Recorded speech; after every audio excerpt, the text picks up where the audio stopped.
Hey Fab, Yes, Nick. what are you reading now? I'm getting ready for Birdsville. See, that's the Aussie Outback for dummies. Fantastic. What have you learned? Well, how to handle crocodile and dangerous snakes like Ivan. You know, watch out for the stingray. Welcome to day 4 of the Aero Magic 2016 Birdsville Odyssey. We had an interesting night in Charla Bill where we met a large group from the Great Escape Rally, also on their way to Birdsville. Due to the forecast rains, they had already cancelled their plans to continue on. Next morning, one by one, we crawled out from under our respective rocks. The skies were dark and ominous.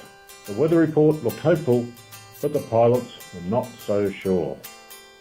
As fully unqualified meteorologists, each one cast their untrained eye on the threatening clouds, looking for a sign, or something.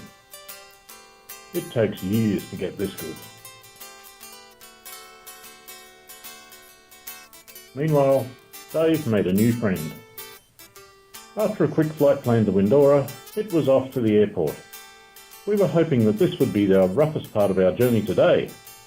On the way, we stopped at the Royal Flying Doctor Service headquarters for a quick visit, then loaded up the aircraft,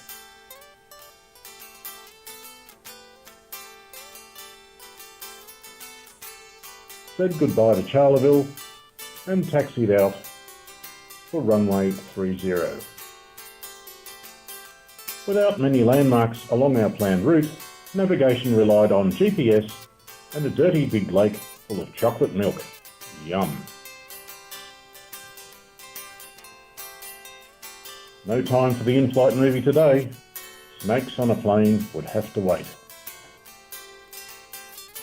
All was going well until about 70 nautical miles short of Windorah, when we were faced with a solid wall of showers.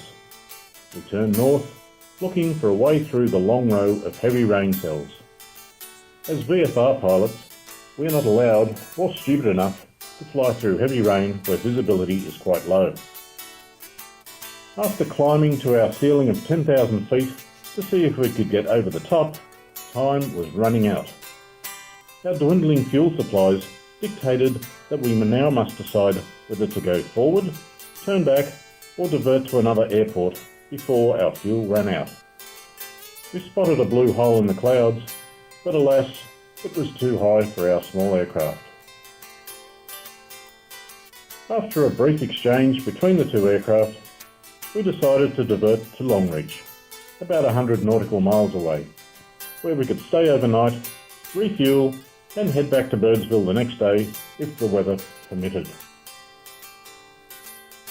After landing in Longreach, we headed to the Albert Park Motel, conveniently located just across the road from the airport, and enjoyed the clear blue skies after the dirty weather we had just avoided.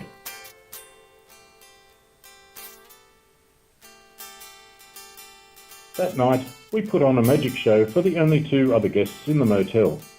Pretty soon, all the motel staff joined in the fun.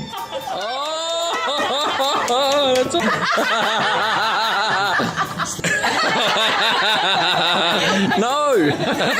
So let's take the S, put it underneath the tube, and look at this. Wow, you saw that trick before, have you? It's very confusing. I know it's very confusing, so hold on. Really is on there. We have a winner. That was day 4. Join us again tomorrow for day 5.